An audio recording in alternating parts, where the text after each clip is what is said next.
عام طور باندې زموږ د پښتنو په معاشره کې یو محاوره مشهوره ده او هغه ده چې د شپېتو شي نو د ویشتو شي.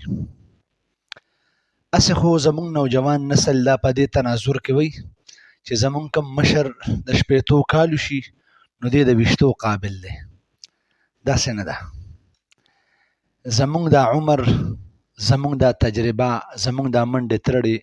زموږ د دې مشرانو د دعاګانو مرهون منت دي. که چېرته زموږ دا مشران نه وي، یقین مې نه دی که چا موږ ته داسې د عزت او د احترام په نظر باندې کتلې وي. آیا دا مشران چې زموږ په دې منډو ترړو کې د دې خولې شاملې دي او د دې د شپې دعاګانې زموږ د نن د ورځې دپاره وي، نو آیا دې د ویشتو قابل دي؟ داسې بالکل نه ده او نه داسې ویل پکار دي. ها، که چېرته موږ دا تاریخي تناظر وګورو نو موږ ته به اندازه وشي چې دا محاوره ویل شوې په بل سنس کې ده، دا نوجوان کول یې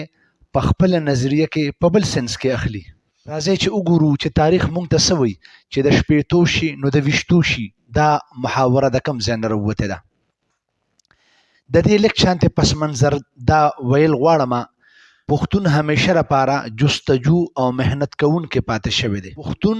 او د جستجو د کوشش د محنت رشته دا د ډېر پخوا نه را روانه ده. او یو بل څیز چې هغه د پښتون د نوم سره تړلی دی هغه د اسلحه ده، د زیور دی. او اسلحه بیا د زمانې سره سره بدله شوې ده. لاول توره ډال و، غشي لینده و، او اوس په دې زمانه کې تماچه ټوپک دی. خو دا د پښتنو یو کلچر دی، یو کلتور دی او د دې د جامې د پیزار یوه حصه ده.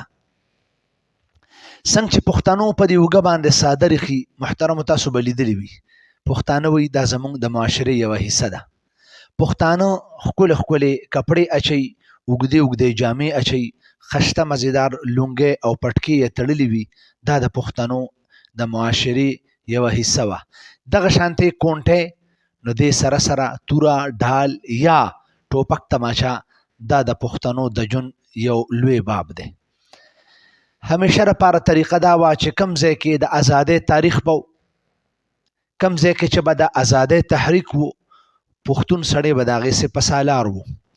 کم کار چې به د معاشرې نه یا د قوم نه نه کېده، د هغې دپاره به پښتون سړی مشر کړی شو او الحمدلله پښتنو به هغه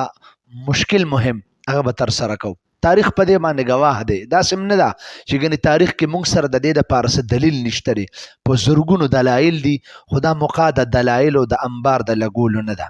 ګنې د دلایلو د انبارونه کتابونه ډک دي. دې وخت کې چې زموږ کومه خبره منظور نظر ده هغه د شپېتو شي نو د ویشتو شي. محترمو، زموږ په معاشره کې چېرته چې ډېر رسمونه دي، هلته یو رسم دا و، کله چې به هلک ځوان شو، زلمی به شو، د واده قابل به شو، نو مور پلار به د هغې دپاره ټاکنه وکړه، یو رشته به یې ورله وکتله. کله چې به د رشتې نیټه رانږدې شوه، واده تاریخ به رانږدې شو، نو دا جنج والا ټول خلق به په ډولۍ پسې رشتې کور ته لاړل. کله چې به ډولۍ راوچتېده نو د رشتې کور والا به دا شرط کېښودو چې ډولۍ به هله وړئ، تاسو څنګه باتوران یې، تاسو څنګه بهادران یې، آیا تاسو زموږ سره لګئ او که نه لګئ؟ لہذا مهرباني وکړئ موږ تاسو ته نښه ایږدو، دا نښه به تاسو ولئ. نو څومره چې تاریخ ګواه دی، څومره چې ځوانان هلکان به وو، دوی به په 100% کې 95% هلکانو به نښه نه شوه ویشتی. وجه د هغې دا وه چې هلکانو به چېرته جنګ کې یا داسې څه مهم کې یا څه تحریک کې حصه نه واخیستی. ها، مشران به د دې ټول مشکلاتو نه تیر شوي وو. نو کله چې به ځوان زلمي سره یو ملګري ډز وکړو نو نشانه به خطا شوه، بیا چې به بل ملګري ډز وکړو نشانه به خطا شوه، ورور به ډز وکړو، د تره زوی ماما زوی به ډز وکړو. دا چونکې هلکان وو او دوی به د جوش نه کار اخیستو، د هوش نه به یې کار نه اخیستو، هلکان وو. خو چې کله به پته ولګېده چې معامله خرابېدو واله ده، معامله خرابېدو واله ده او ډولۍ پاتې کېدو واله ده او دا ډولۍ بل تاریخ ته اوړي، نیټه دا بدلیږي، لہذا دی به وي داجي دا ډز به ونه کې، ماما ډز به ونه کې، کاکا ډز به ونه کې نو دا کاکا چې د شپېتو کالو به و دی به سپین ګیري د عمر به زیات و نو دا کاکا به رانږدې شو دا ماما به رانږدې شو خانجي به راغی بابا به راغی او د به ټوپک راواغشته دی خو به د ټوپک سره بلد و ځکه چې د به په 100 جنګونو کې حصه اخیستې وه ځکه چې د به په سیکړو تحریکونو کې حصه اخیستې وه دی به سپه سالار پاتې شوی و نو دی خو د ټوپک تماچې سره عادت و نو د چې به کله ټوپک راوړو نشانه به ولګوله نو چې ډز به وکړو نو شیش یې دومره سیوا و چې نښه به ولګېده اوس دا نښه لګېدل چې څنګه به یې نښه وویشته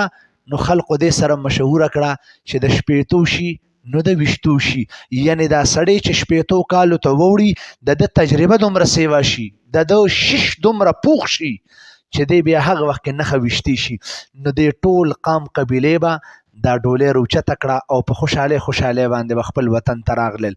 نو چې دا شپېتو شي د ویشتو شي دا په دې تناظر کې چې د دې ځوان دپاره به ډولۍ ګټله د دې ځوان دپاره به رشته ګټله د دې ځوان دپاره به مخ مروت ګټو د دې ځوان دپاره به دقه رواج ګټو دا د قام قبیلې دا رسم به ورله ګټو او دغه وخت کې به موږ د ووایو چې دا مشکل مرحله به سرکول والا دا به زموږ دغه مشر و اوس موږ لګیا یو په خپلو مشرانو پسې ملنډې کوو په خپلو مشرانو پسې خنداګانې کوو استهزاګانې کوو لکه موږ دا وایو چې شپېتو شي نو د ویشتو شي زما د پلار د ویشتو دی زما دا ماما د ویشتو دی هی افسوس افسوس دقه ماما او چې تاله دا جنې ګټله دغه ماما او چې تاله دا رشته ګټله پښتو په ژبه کې په دغه وخت کې د عزت د ګټلو سوال دا د داجی په لاس کې و د ماما په لاس کې و د دې مشر په لاس کې و د دغه شپېتو کلن سړي په لاس کې و کم ته چې نن په دې خپله ژبه کې ته وایې چې د شپېتو شي نو د ویشتو شي نه دا هغه سړی دی چې تاله کور ودان کړی دی دا هغه سړی دی چې تاله کور آباد کړی دی او دا هغه سړی دی چې تاله ډولۍ راوړې ده د شپېتو کالو په عمر کې چې تا د 15 او د 13 کالو په عمر کې تا نشانه ونه ویشته د شپېتو حالانکې د دقه وخت کې لاس به م رپېده لیکن نه لاس یې نه دی رپېدلی ولې چې د ده په مخ کې یو داسې لویه مرحله وه دا د ده د عزت سوال نو نوی نسل ته به نصیحت کوم چې تاسو په دې محاوره باندې اثر نو یو نظر واچوئ او لږ شانتې سوچ وکړئ چې نن نفس په معاشره کې یو مشر ته هم څوک ده ونه وایي چې د شپېتو شي نو د ویشتو شي